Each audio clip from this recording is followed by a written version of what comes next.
গণঅভ্যুত্থান পরবর্তী সরকারের 3টি গুরুত্বপূর্ণ কাজ হওয়া উচিত। 1 নম্বরে এই গণঅভ্যুত্থানে যারা আহত হয়েছে, নিহত হয়েছে, তাদের ক্ষতিপূরণ, আহতদের যথাযথ সুচিকিৎসা, এই জঘন্য গণহত্যা এবং মানবতা বিরোধী অপরাধের সাথে যারা জড়িত ছিল তাদের বিচার এবং বিচারিক প্রক্রিয়ায় তাদের রাজনীতি এদেশ থেকে নিষিদ্ধ করা।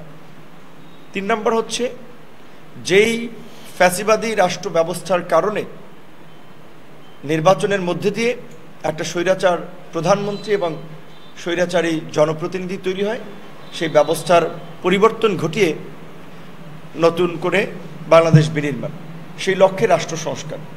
এবং রাষ্ট্র সংস্কারের লক্ষ্যে ইতিমধ্যেই সরকার 15টি কমিশন করেছে। 15টি কমিশন বিভিন্ন অংশীজনদের সাথে আলাপ আলোচনা করে তাদের সংস্কার প্রস্তাবনাগুলো নিয়ে এখন আবার নতুন করে আলোচনা করছে। সেই আলোচনায় ইতিমধ্যেই আপনার একই ব্যক্তি সরকার প্রধান এবং রাজনৈতিক দলের প্রধান না থাকা, সংসদের মেয়াদ 4 বছর করা এবং সংসদে তথা জাতীয় গুরুত্বপূর্ণ সিদ্ধান্ত গ্রহণের ক্ষেত্রে যেন ক্ষমতাসীন দলই একক আধিপত্য বিস্তার করতে না পারে, সেখানে যেন একটা ভারসাম্য থাকে। সেই কারণে একটা জাতীয় সাংবিধানিক পরিষদ গঠনের কথা, যেখানে প্রধানমন্ত্রী, রাষ্ট্রপতি, প্রধান বিচারপতি, সরকারি দল, বিরোধী দল থেকে স্পিকার, ডেপুটি স্পিকার এবং অন্যান্য প্রতিনিধিরা থাকবেন।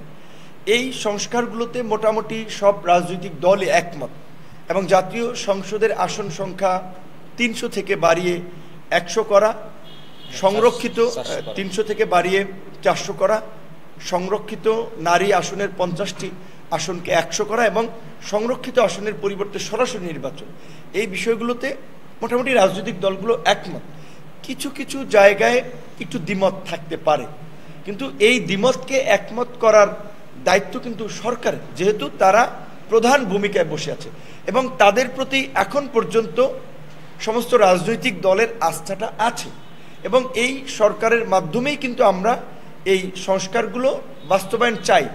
যে কারণে আমরা বলেছি গণ অধিকার পরিষদের পক্ষ থেকে প্রস্তাবনায় যে এই অন্তর্বর্তীকালীন সরকারকে জাতীয় সরকারে রূপদান করে অধ্যাদেশ এবং জাতীয় ঐক্যমতের ভিত্তিতে এই চুক্তিগুলো বাস্তবায়ন করতে হবে। কারণ যেহেতু সংসদ নাই, প্রশ্ন ওঠে যে এই সংস্কারগুলো কিভাবে বাস্তবায়ন হবে।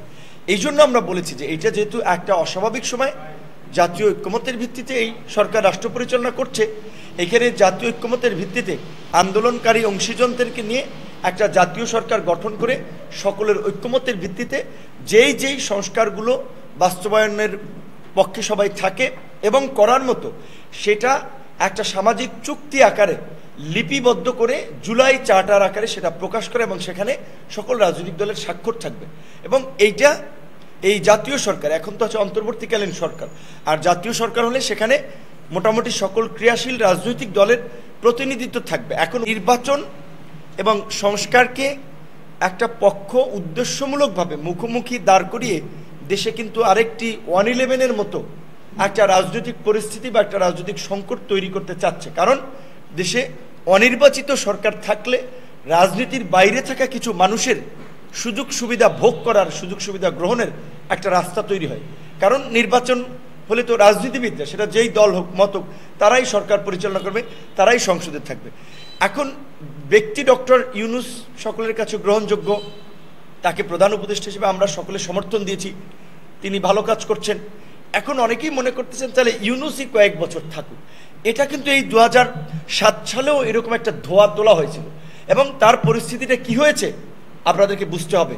সেই 2007 সালের এই তথাকথিত 111 কিন্তু 16 বছরের ফ্যাসিবাদ এই দেশে প্রতিষ্ঠা করে গেছে।